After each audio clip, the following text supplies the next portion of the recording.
بات یہ ہے کہ لوگ بدل جاتے ہیں، ظلم یہ ہے کہ مانتے بھی نہیں۔ سلام my unique stories family, I hope you are all doing well. Welcome to your channel Unique Stories 001. Today we are here with the complete novel شام شہر یاراں. So let's start it. بعض نام اور چہرے بھولے نہیں جاتے، وقت اور فاصلے یاد رکھنے کا پیمانہ نہیں ہوتے۔ شاید اس لیے بھی کچھ لوگ ہماری زندگی کا حصہ بن جاتے ہیں، پھر انہیں یاد کرنے کے لیے بہانوں کی ضرورت نہیں ہوتی۔ کراچی کے مونیپک ہوٹل کے کمرے میں صبح کا اخبار دیکھتے ہوئے اسے بے اختیار ازمینہ شمس یاد آئی تھی۔ آج ایک بڑے ادبی میلے کا افتتاحی دن تھا اور ازمینہ شمسی کسی ادبی میلے میں شریک نہ ہو یہ کچھ ناممکن سی بات تھی۔ زین منصور نے ایک لمحے کو اپنی دھڑکن کو بڑھتا ہوا سا محسوس کیا۔ 7 سال کا عرصہ کچھ کم نہیں ہوتا۔ کیا 7 سال کے بعد وہ واقعی اسے دیکھ پائے گا؟ اور تب کیا ہوگا اگر اس نے اسے پہچاننے سے ہی انکار کر دیا، یا پھر پہچان لینے کے باوجود اس سے ملنے کی ہی روادار نہ ہو؟ بہت سے خود رو سوالوں کے جواب ڈھونڈتے اس نے میٹنگ میں جانے کے لیے تیاری ہونا شروع کیا۔ بہرحال یہ میٹنگ ہی وہ وجہ تھی جس کے لیے وہ کراچی آیا تھا۔ اسے اس شہر سے کچھ خاص انس نہیں تھا، مگر جب بھی وہ کراچی آتا اور ایئرپورٹ سے باہر نکلتا اسے یہ احساس گھیر لیتا کہ وہ اس شہر میں کہیں موجود جہاں کی ہواؤں میں سانس لیتی ہے۔ میٹنگ کے طے شدہ سنجیدہ ماحول میں بھی وہ اس امکان کو نہیں بھولا تھا۔ اپنے آئی پیڈ پر ادبی میلے کا پورا پروگرام کھولے وہ اسکرین پر زیادہ اور میٹنگ کی طرف کچھ کم ہی متوجہ تھا۔ شام 4 بجے اس کے لکھے انگریزی ناول کی افتتاحی تقریب تھی۔ وہ لکھتی تھی یہ تو وہ جانتا تھا، مگر اسے اندازہ نہیں تھا کہ وہ پروفیشنل ادیب بن چکی ہے۔ اس نے اسکرین پر نظر آنے والے وقت دیکھا، 12 بج چکے تھے۔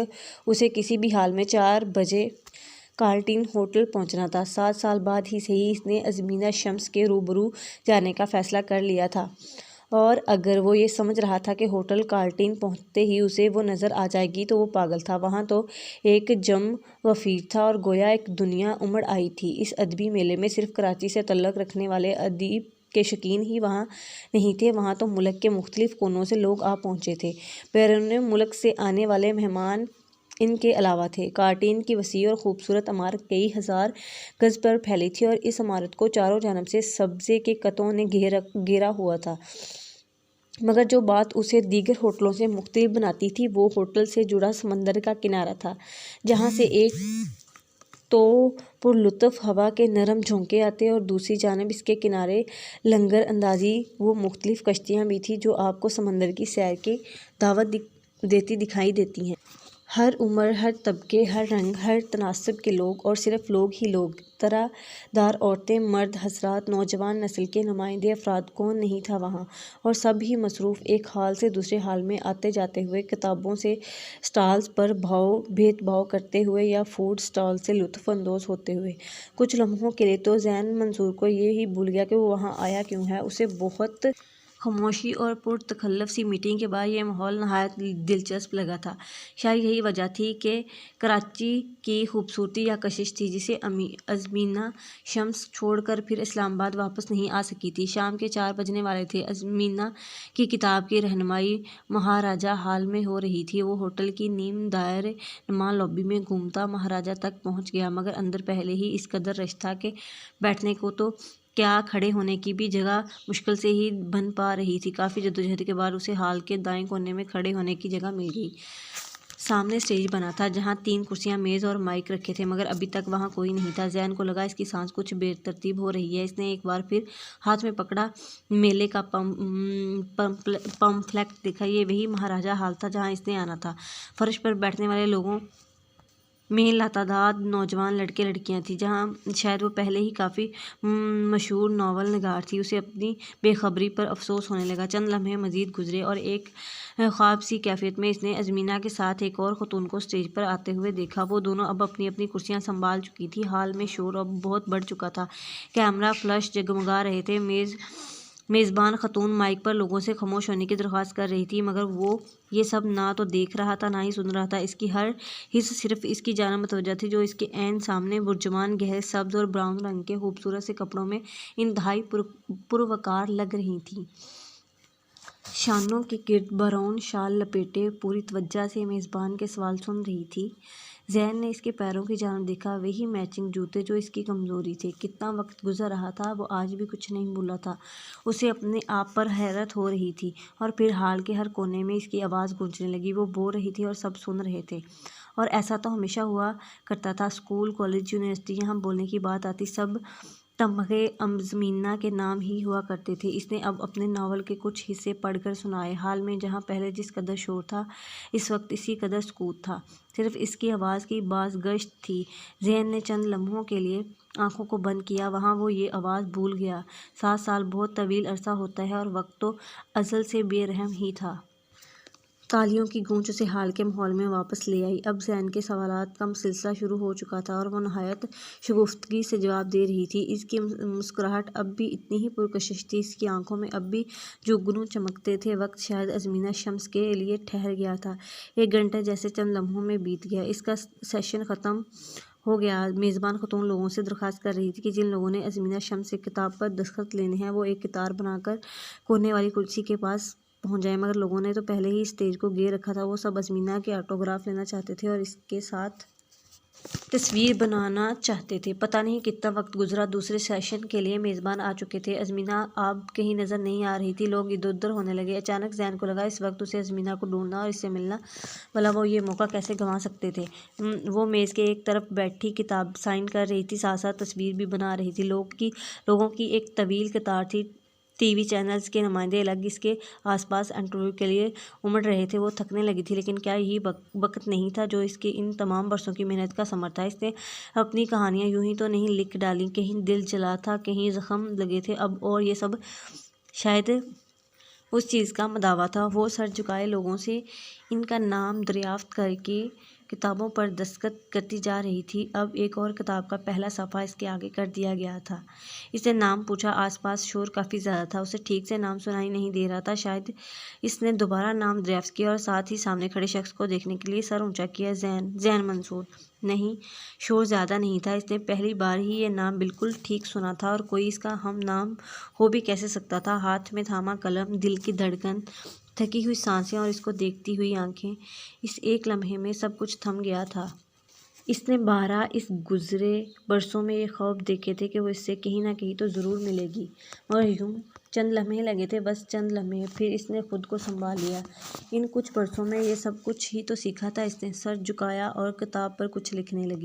اس کا نام پہلی بار تو نہیں لکھ رہی تھی وہ، مگر ہاتھ پہلی بار کانپ رہے تھے۔ اس نے اب تک جتنی کتابیں سائن کی تھیں، سب پر صرف ایک پیغام لکھا تھا، لو ازمینہ۔ پھر اس کتاب پر وہ کچھ اور نہیں لکھ سکتی تھی۔ فرق صرف یہ تھا کہ اس بار وہ الفاظ لکھتے ہوئے اس کا دل بھر آیا تھا۔ بہت خاموشی تھی، بہت کچھ بولتی ہوئی خاموشی۔ آس پاس کا ہنگامہ، شور، گہما گہمی، سب کہیں پس منظر میں چلے گئے تھے۔ ان دونوں کے درمیان خاموشی گفتگو بن کر گونج رہی تھی۔ ازمینہ کو لگا یہ چند لمحے بہت قیمتی ہیں، شاید انہی لمحوں نے آئندہ آنے والے وقت کا رخ متعین کرنا تھا۔ پھر اس نے زین کو کہتے ہوئے سنا، کیا ہم کچھ دیر بات کر سکتے ہیں؟ اس نے سر ہاں میں ہلاتے ہوئے پیچھے موجود طویل قطار کو دیکھتے ہوئے کہا، مگر شاید کچھ دیر ہو جائے۔ میں انتظار کر رہا ہوں۔ وہ جتنی خاموشی سے منظر میں آیا تھا، اتنی ہی خاموشی سے پس منظر کا حصہ بن گیا۔ وہ کچھ روبوٹ کی طرح آٹوگراف لکھتی رہی، تصویریں بنواتی رہی، انٹرویو دیتی رہی، مگر اس کا دھیان اب بڑھ چکا تھا، اور وہ اس ساری گہما گہمی سے اب اکتا گئی تھی۔ زین منصور نے اس کی توجہ بانٹ لی، اور وہ ہمیشہ ہی ایسا کیا کرتا تھا۔ وہ ہال سے باہر آئی تو کافی سے بھی زیادہ دیر ہو چکی تھی۔ اس کی متلاشی نظریں زین کو ڈھونڈتی رہیں۔ عجیب خاصیت ہے یہی کہ وہ انتظار سے اکتا کر واپس نہ جا چکا ہو۔ ہیلو، اسے اپنے عقب سے آتی آواز پر اس نے پلٹ کر دیکھا۔ نہیں، وہ واپس نہیں گیا تھا۔ سوری، کافی وقت لگ گیا مجھے۔ آپ تو اب سیلیبریٹی ہیں۔ وقت تو لگنا تھا جی۔ اس کے لہجے میں شرارت تھی۔ وہ مسکرا دی۔ کراچی میں کل ہی پہنچا ہوں، میٹنگ تھی ایک اسی سلسلے میں۔ مجھے اب تک یقین نہیں آ رہا، ایک لمحے کو لگا خواب دیکھ رہی ہوں، تم جاگ رہی ہو اور وہ میں حقیقت میں ہوں۔ اس نے دھیرے سے ایک انگلی سے ازمینہ کے ہاتھ کو چھوا۔ وہ چپ سی ہو گئی۔ ادھر وہ بھی خاموش۔ طویل مدت کے بعد کسی ہمدم دھیرانہ سے ملتے ہوئے لفظ یوں ہی گم ہو جایا کرتے ہیں، سو وہ دونوں بھی لفظ ڈھونڈ رہے تھے۔ بہت مبارک ہو، مجھے بہت فخر محسوس ہوا تمہیں یوں دیکھ کر، زین نے کہا۔ شکریہ، وہ ہولے سے بولی، مگر میں کافی سب کہا ہے، تمہاری فیملی، شوہر، بچے، اتنے اہم موقع پر سب کو ہونا چاہیے تھا۔ کسی کو دلچسپی نہیں ہے میرے اس کام سے، وہ سمجھتے ہیں یہ میرا شوق ہے تو سب نے یوں ہی مجھے شوق پورا کرنے کے لیے اکیلا چھوڑا ہوا ہے۔ زین ابھی کچھ کہنے ہی لگا تھا جب کسی ادھ عمر شخص نے آ کر ان دونوں کی گفتگو میں مداخلت کی۔ وہ کوئی سینئر ادیب تھے جو ازمینہ کو کتاب کی رہنمائی پر مبارکباد دے رہے تھے۔ ازمینہ نے معذرت خواہ نظروں سے زین کی طرف دیکھا۔ وہ اب ویسے ہی پرسکون کھڑا تھا جیسے چند لمحے پہلے تھا۔ کافی دیر وہ بزرگ ادیب ازمینہ سے باتیں کرتے رہے۔ زین خاموش کھڑا اسے دیکھتا رہا۔ کتنی پراعتماد تھی وہ، اسے معلوم تھا کب کہاں کس سے کس انداز میں گفتگو کرنا ہے۔ رکھ رکھاؤ تو اس میں شروع سے ہی تھا، وقت کے ساتھ ساتھ اس کے ادب اور انداز سب میں مزید نکھار آ گیا تھا۔ کہیں اور چل کر بیٹھتے ہیں زین، یہاں کھڑے رہیں تو پھر سب سے ملنا پڑے گا۔ کوئی ایسی جگہ جہاں آرام سے بیٹھ کر بات چیت ہو سکے۔ مشکل ہے ویسے مگر ڈھونڈتے ہیں۔ وہ ہوٹل لابی سے ہوتے ہوئے اب باہر لان کی جانب آ گئے تھے، مگر کوئی ایسا کونا نہیں تھا جہاں تنہائی اور سکون میسر ہو۔ وسیع لان کے کنارے جہاں سمندر شروع ہوتا تھا وہاں سفید رنگ کی بالکنی لگی تھی۔ وہ دونوں اس رینگ کے ساتھ آ کر کھڑے ہو گئے۔ ویسے ساتھ ہی پنڈال میں سٹیج بنا تھا، بڑی بڑی سکرینز لگی تھیں اور چند غیر ملکی اور ملکی ادیب سٹیج پر بیٹھے گفتگو کر رہے تھے۔ ہزاروں کی تعداد میں لوگ جمع تھے۔ جن کو کرسی مل گئی تھی وہ بیٹھ چکے تھے، باقی سب کھڑے ہو کر سٹیج کی جانب متوجہ تھے۔ زین کو لوگوں کے ادبی جوش و خروش کو دیکھ کر ازحد حیرت ہو رہی تھی۔ وہ خود کوئی ادیب انسان نہیں تھا، نہ ہی اسے کتابوں سے کوئی خاص دلچسپی تھی، شاید اسی لیے وہ دوسروں کی دیوانگی اس کو سمجھ سے بالاتر تھی۔ اور اسلام آباد میں سب کیسے ہیں؟ ازمینہ نے پوچھا۔ سب ٹھیک ہے، مگر میں اور میری فیملی اب وہاں نہیں رہتے۔ مجھے دبئی گئے ہوئے بھی اب 4 سال ہو گئے ہیں۔ جانتی ہوں کیسے؟ زین کو حیرت ہوئی۔ وہ ہمیشہ ایسے ہی اسے حیران زدہ کر دیتی تھی۔ وہ مسکرائی۔ میں گئی تھی اسلام آباد پچھلے 2 سال سے جا رہی ہوں، آنٹی سے ملی تھی۔ تم امی سے ملی تھی، لیکن انہوں نے تو کبھی ذکر نہیں کیا۔ ضروری نہیں سمجھا ہوگا۔ وہ ہولے سے مسکرائی۔ اسے زین کو حیرت زدہ کرنا ہمیشہ سے اچھا لگتا تھا۔ ہوا کچھ اور تیزی سے چلنے لگی۔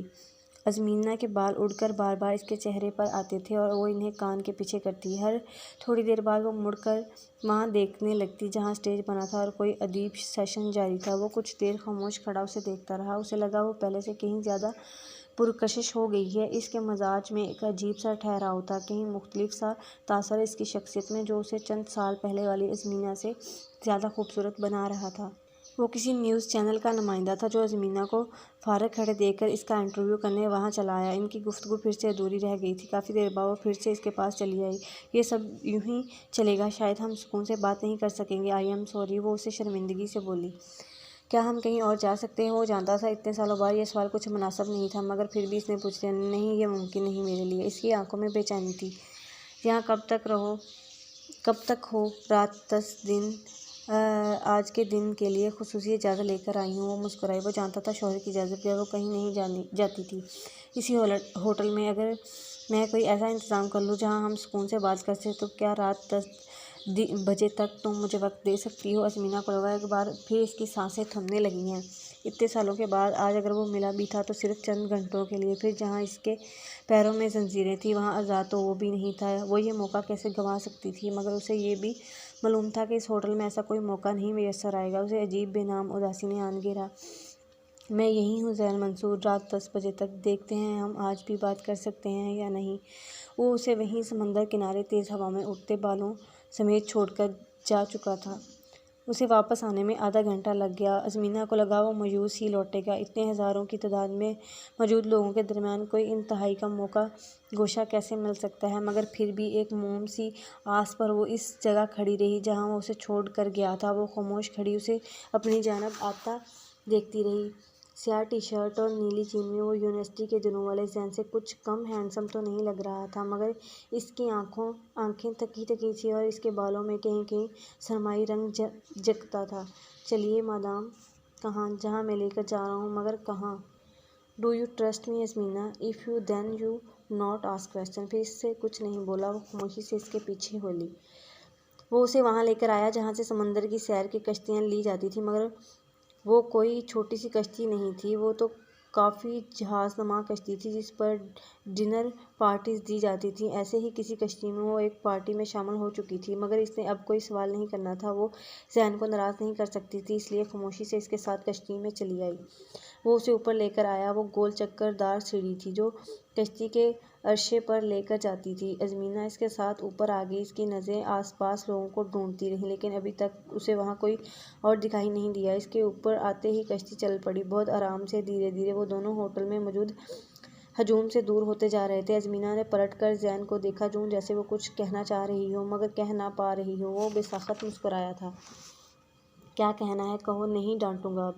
اسے پتا تھا وہ اس کے غصے سے بہت ڈرتی ہے۔ اور سب لوگ کہاں ہیں؟ اور سب کون؟ اتنی بڑی بوٹ یوں خالی تو کبھی نہیں جاتی، اس میں تو ہمیشہ بہت لوگ ہوتے ہیں۔ نہیں جاتی ہوں گی، لیکن آج ایسا ہی ہوا ہے۔ آج اس بوٹ میں صرف ہم دونوں ہیں۔ اب ازمینہ کو حیرت زدہ کرنے کی باری اس کی تھی۔ وہ اسے مستقل مسکرا رہا تھا۔ زین وہ حیرت کے باعث کچھ کہہ نہ سکی۔ تم پاگل تو نہیں ہو؟ کیسے کیا تم نے یہ؟ تمہارے ساتھ ہوٹل کی حدود میں پرسکون وقت گزارنے کے لیے میں بس اتنا ہی کر سکتا تھا ازمینہ۔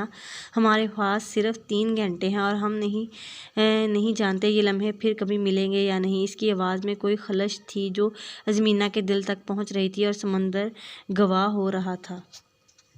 افق پر پھیلی شفق کی لالی دھیرے دھیرے اندھیروں میں گم ہو رہی تھی۔ سمندر کی لہروں کے مدوجز سے ٹکرا کر آنے والی کچھ اور خندق ہو گئی۔ ازمینہ نے سر اٹھا کر آسمان کی جانب دیکھا۔ اسے لگا کہ ایک عرصے کے بعد وہ اس قدر کھلا اور شفاف آسمان دیکھ رہی ہے، شہر کے ہنگامے اور بھیڑ سے دور اور بالکل الگ تھلگ۔ ایسی تنہائی اس پہلے کبھی نصیب نہ ہوئی تھی۔ چاند بھی موجود تھا مگر ادھورا تھا، ان دونوں کی طرح نہیں، صرف میری طرح۔ ازمینہ نے فوراً ہی اپنے خیال کی تردید کی۔ وہ تو مکمل تھا۔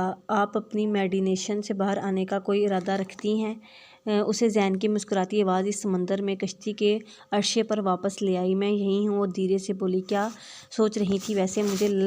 مجھے پتہ لگ گیا تم اتنا اچھا کیسے لکھ لیتی ہو۔ کیسے؟ کیونکہ تم سوچتی بہت ہو۔ یہی تو ایک ایسا کام ہے جسے میں کوئی مداخلت نہیں کر سکتا، وہ کہنے لگی، ورنہ یہاں تو سانس لینے کے لیے بھی اجازت لینا پڑتی ہے۔ تو لکھنا تمہارے لیے قداس ہے؟ ہاں بالکل، جو میں کہہ نہیں پاتی، جو میں کر نہیں سکتی، وہ میرے کردار کر لیتے ہیں۔ وہ مسکرائی۔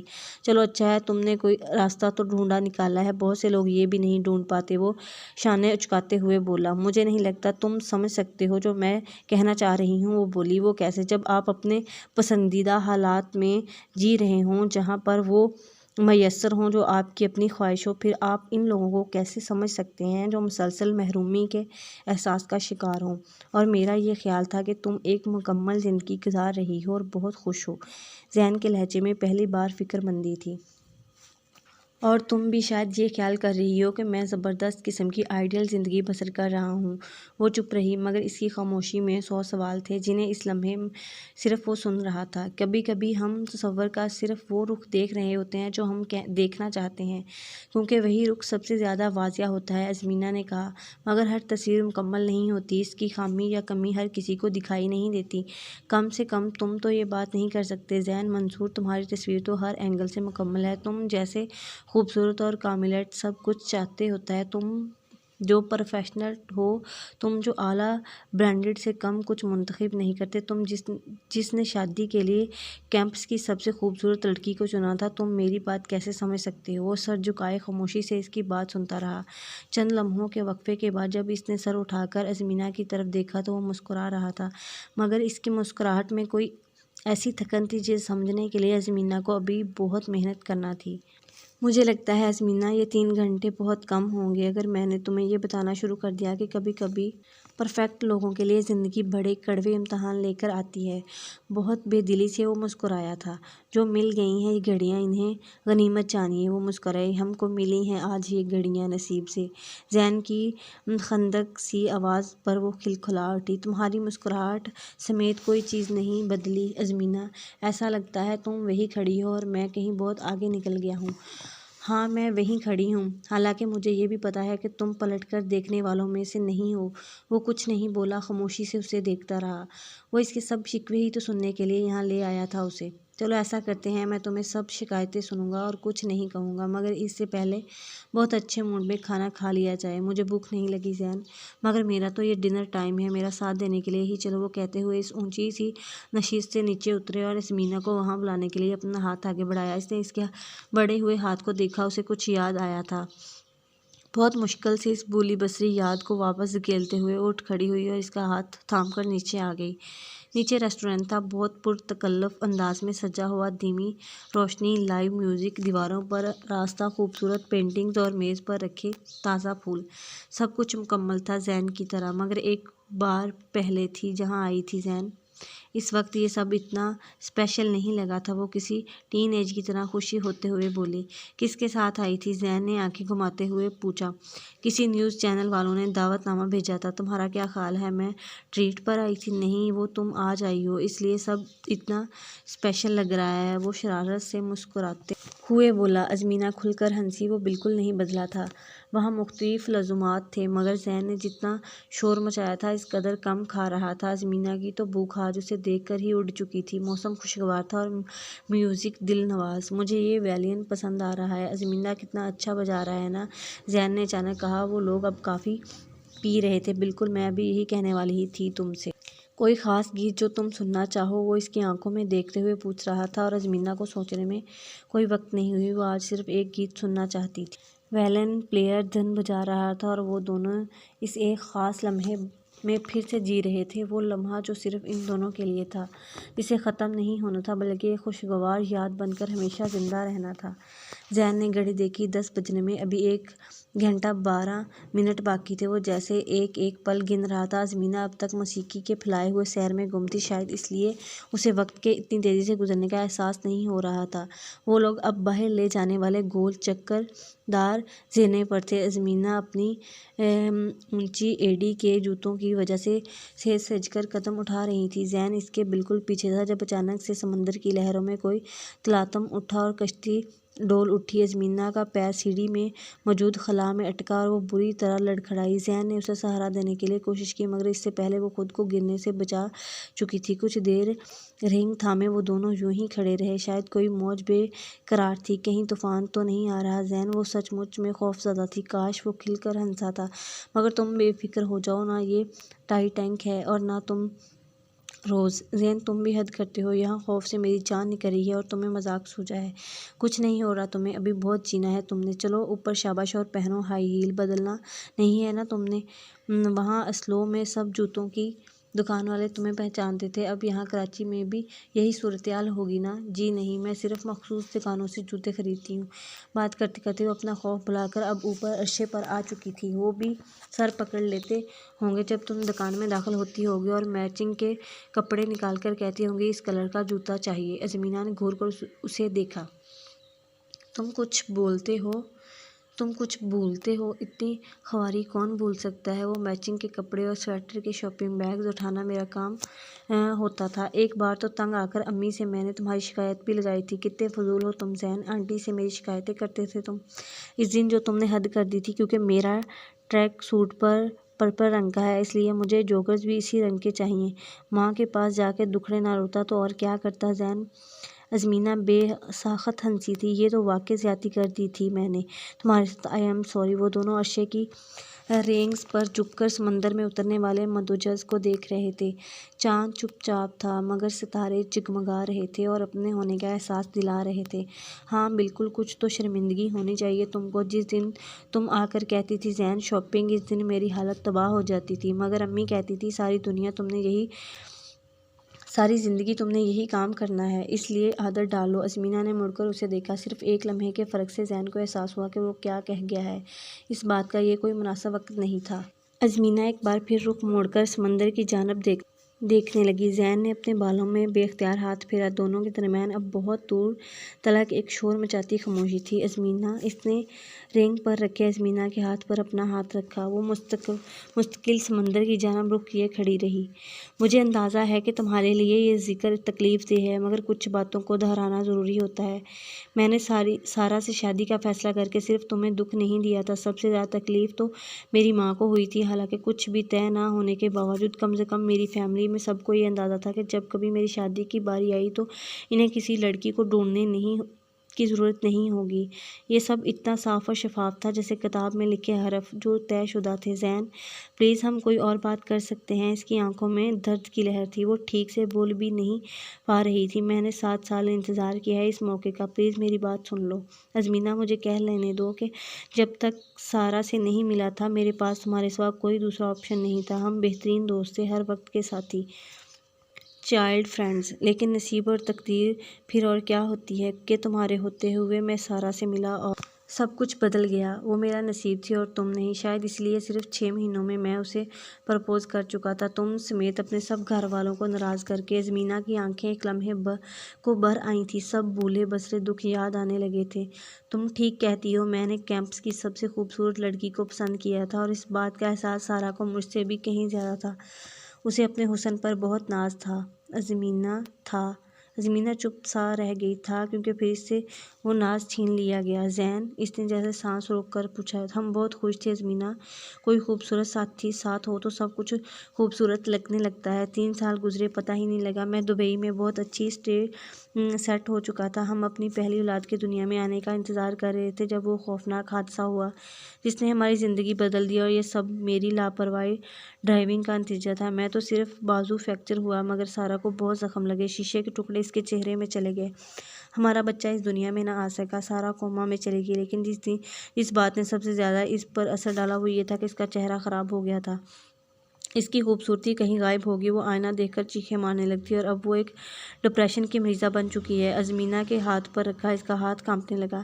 اس نے زین کا ہاتھ مضبوطی سے اپنے دونوں ہاتھوں میں تھام لیا۔ اس کا دل رو رہا تھا، وہ نہیں جانتی تھی کہ زین اتنے کڑے حالات سے گزر رہا ہے۔ زین میں آنٹی سے بھی تو ملی تھی، انہوں نے کوئی ایسا ذکر نہیں کیا۔ وہ میری ماں ہے ازمینہ، وہ مجھ سے زیادہ جانتی ہیں۔ اس مشکل وقت میں اگر وہ مجھ سے تمہارا اور تم سے میرا ذکر کر دیتی تو شاید یہ ایسے ہوتا کہ ہمارا گزرے خواب پھر سے جاگ اٹھتے، میں تم کو پھر سے ڈھونڈنے لگتا اور تمہاری زندگی پھر متاثر ہو جاتی۔ وہ بجھی ہوئی چنگاری کو کیوں کریدتی، وہ چنگاری جو کبھی بجھی ہی نہیں۔ ازمینہ نے جیسے ہواؤں میں سرگوشی کی۔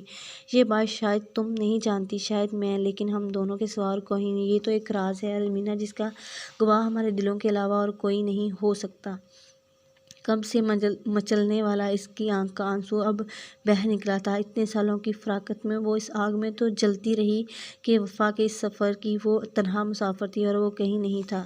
مگر آج زین منصور نے جیسے اس کے چھالوں پر کوئی مرہم رکھ دیا تھا۔ وہ صرف چائلڈہڈ سویٹ ہارٹس نہیں تھے، ان کا ساتھ تو ابدی تھا۔ کچھ مسافتیں بے انت ہوتی ہیں، کچھ ساتھی ہمیشگی کے ہوتے ہیں، کچھ کہانیاں ابتدا تو ہوتی ہیں مگر ان کا کوئی اختتام نہیں ہوتا، کچھ کردار مکمل ہو کر بھی ادھورے رہتے ہیں۔ وہ دونوں اپنے اپنے مقام پر چپ اوڑھے کھڑے تھے، صرف سمندر شور کر رہا تھا۔ زین جانتا تھا کشتی اپنا رخ واپسی کے لیے موڑ چکی ہے، 10 بجنے والے تھے اور وہ اسے مزید روکنے کا حقدار نہیں رکھتا تھا۔ ازمینہ وقت کی آہٹ کے احساس سے کافی دور اب تک سوچوں میں کھوئی ہوئی تھی۔ زین کا ہاتھ اب بھی اس کے ہاتھوں میں تھا، کچھ درد اب ہوٹل کی روشنی جلملاتی ہوئی نظر آنے لگی تھی۔ صرف چند لمحوں کا ساتھ اور تھا، پھر اس نے چلے جانا تھا۔ ازمینہ، وہ جیسے اسے جگانے لگا۔ وہ لوٹی، 10 بجنے والے ہیں۔ اتنا جلدی؟ وہ بے ساخت بولی، اس کے لہجے میں بے یقینی تھی۔ ہاں، اتنا جلدی۔ وہ مسکرایا۔ کشتی ساحل سے آ لگی اور لنگر انداز ہو رہی تھی۔ ازمینہ کی سانسیں ایک بار پھر بے ترتیب ہونے لگیں۔ مگر وقت تو بے رحم تھا۔ زین نے اپنا ہاتھ اس کی گرفت سے آزاد کیا اور اسے شانوں سے تھام کر اس کا رخ اپنی جانب موڑا۔